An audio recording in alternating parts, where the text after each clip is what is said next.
And you probably thought I further bore you with test booting T2 images on the Ultra 5. Of course not. This is a Sun Ultra 30 based on the UltraSPARC 2 microprocessor, codenamed Quark. It was member of the Sun Ultra series and launched in May 1997 and shipped with Solaris 2.6. The Ultra 30 ran a single UltraSPARC 2 CPU, similar to the Ultra 5, which had a later cost-down Sun Ultra 2i. However, the Ultra 30 was only listed compatible with two models, a 250 MHz module and a 300 MHz module, in contrast to the later and way cheaper Ultra 5, which was more based on PC components like an IDE bus. The Ultra 30 was SCSI based, had 16 DIMM slots for a maximum of 2 GB memory capacity, and the machine featured multiple full-sized PCI slots as well as 2 UPA slots, which stands for Ultra Port Architecture, developed by Sun Microsystems for high-speed graphic cards interconnect to the CPU. So, the CD writer, of course, is aftermarket, put in by me. Let's quickly open it up to have some nice impression of hardware vintage Unix workstations hardware porn. On the back we got some parallel port, keyboard, mouse port, serial ports, built-in Ethernet. Were they both SCSI? Need to check what that was. Some audio riser. This machine comes with an Creator 3D accelerator card in this UPA slot, and some aftermarket USB and Firewire cards that I put in 10 years ago just for connecting more modern peripherals. Maybe a little bit similar to an Apple G5 or later Mac Pros. Maybe that is what Apple got the inspiration from. By the way, maybe I could clean and vacuum this. Nice SCSI drive base. These are probably the original discs. Full height. SCA connector. And yeah, pretty loud. I guess they are 18 GB or something. Here they're from March 98. Could very well be the original disc. And I guess for the time they were probably quite high-end and certainly quite fast and large. 18.2 GB, ultra-wide SCSI. And yeah, I can imagine they costed quite some money, although nowadays I'm close to replacing this because these really big old drives are really a little bit loud.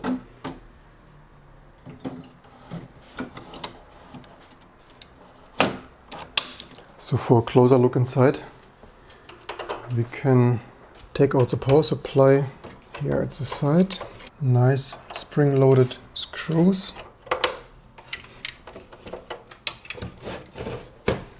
And the power supply slides out like this.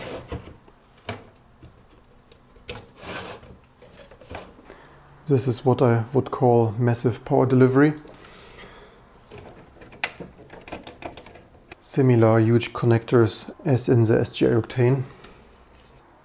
Here we also find the NVRAM, which obviously is empty on this machine as well. And we need to drill in and solder a battery to another day.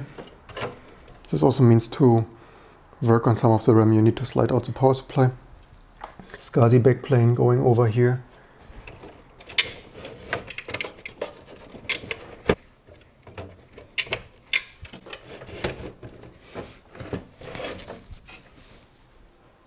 Here in the UPA slot we also find the Sun Creator 3D graphic card. In some specifications they write fast frame buffer FFB graphics, 67 MHz graphics clock with 24-bit color and 8-bit overlay. Double buffered in the later models. It comes with 50 MB of 3D RAM and a maximum resolution of 1920 by 1200. At some point in time there even was an open source 3D driver within Mesa for the Sun FFB. However, I think it was removed probably around version 8 when support for all the other legacy PC cards was removed as well. In my opinion, a pretty interesting and nice looking card. Like the Sun Color Graphics 6 S-Bus card in the SPARC station, it also has some names of engineers on it. So we can clean this slightly and then reassemble this and get Linux booted.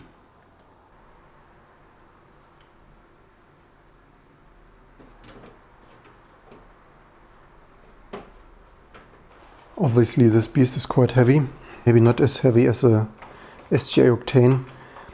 It's also a pity that it has a maximum of 300 MHz CPU module. Given the sheer size and weight, energy consumption and noise, it would of course have been nice if at least it would have been dual 300 MHz or something. But then again, this was 1996 or so.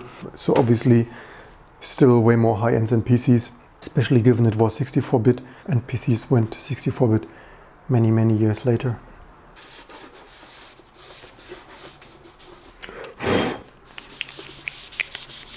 There, always a little bit dusty, these old systems.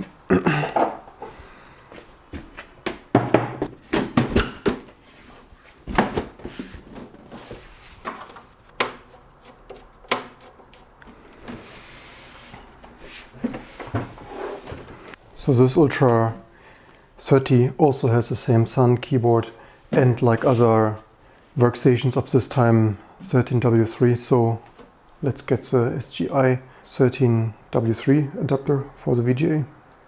Built-in Ethernet 13W3 to VGA. Keyboard and mouse and power.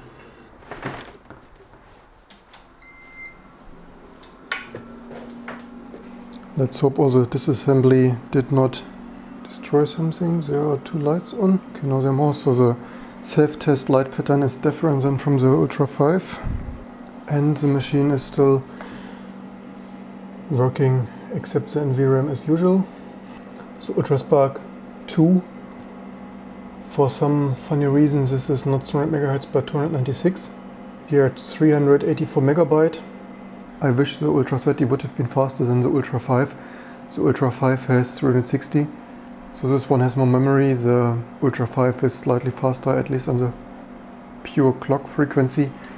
Here, interesting also how it lists all the memory banks. And by the way, do you think it is normal that the memory is plugged in reverse order? Can it be that all the Suns I got are configured a little bit funny? Maybe they took memory out before they gave it to me. Maybe I should actually consult the service manual another day.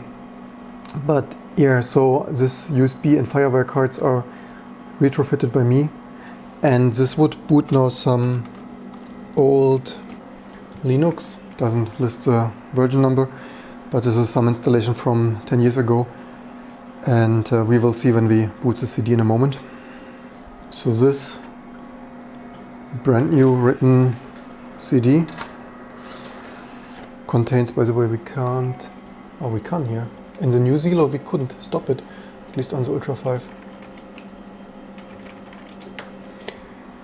So this contains the next changes. So this is our very latest GCC and the glibcs rebuild to see if they would still work, to narrow down where I need to track down this startup issue of new glibc releases.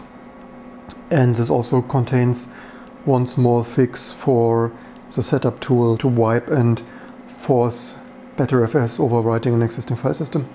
It's also, I think in earlier times I've never got this X2 superblock magic is wrong warning there from Zelo. It's also each time you update things you get some new stray warning and regression. But whatever.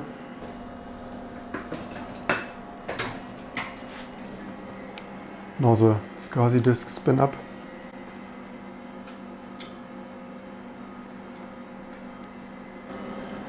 Even more dirty here.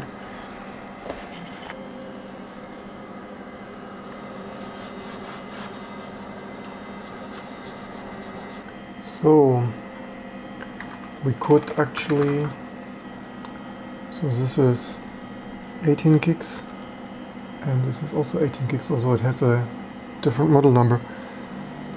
So X3. Okay, so this is a home partition, and here we got a T2.6 stable from 2006. Maybe we quickly check what we got on there.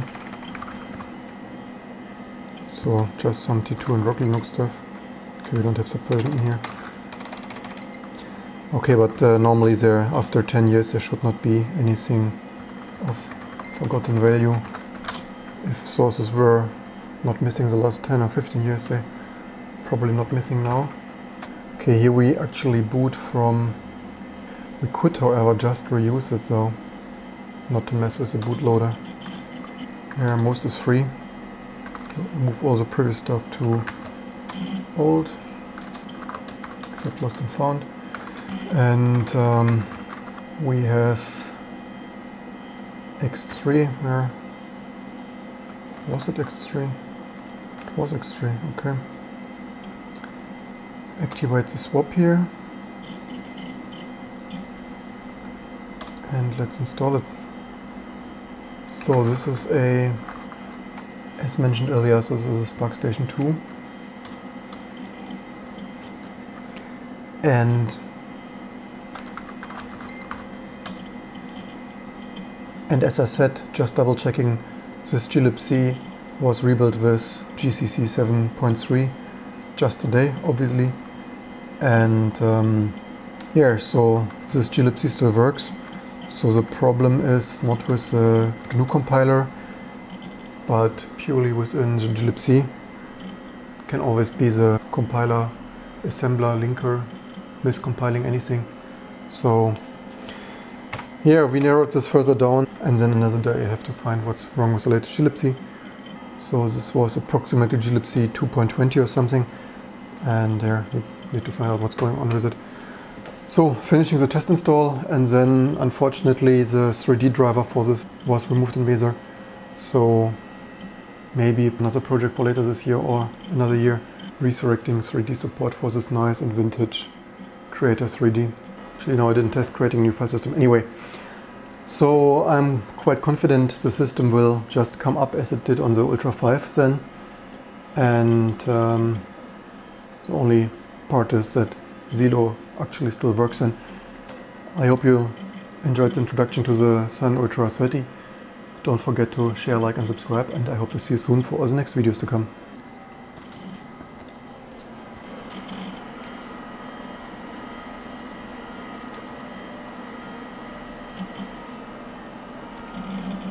The time is slightly off, but we fix this when we fix the NVRAM.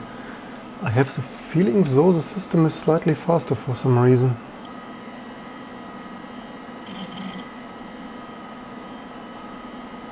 Okay, apparently also it worked on the first try. Maybe this IDE flash drive was just a little bit flanky the other day on this Ultra 5.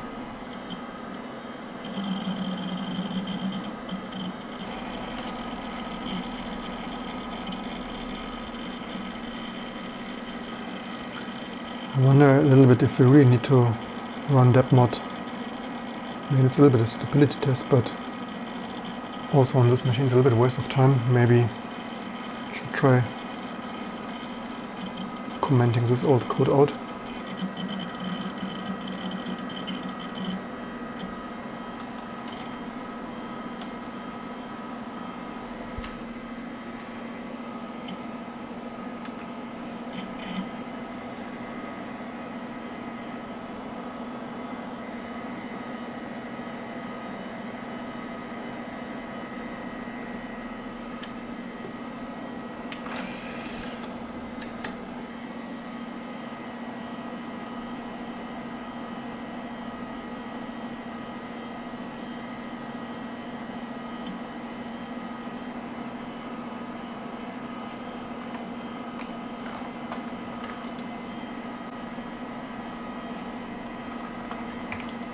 Still has a strap 3 eSync. Already had this with old installation for some reason. I think I remember on some SPARC I had this only with very large disks. Maybe these are not the original disks then, if they would be too large for this open boot prom. Yeah, ID prom we should eventually fix.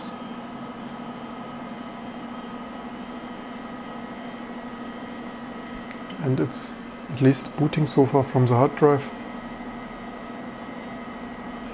This libdl warning could theoretically be from me rebuilding glibc and such, and not rebuilding the whole system, so maybe this is some partially outdated binary, something not 100% compatible with the latest glibc.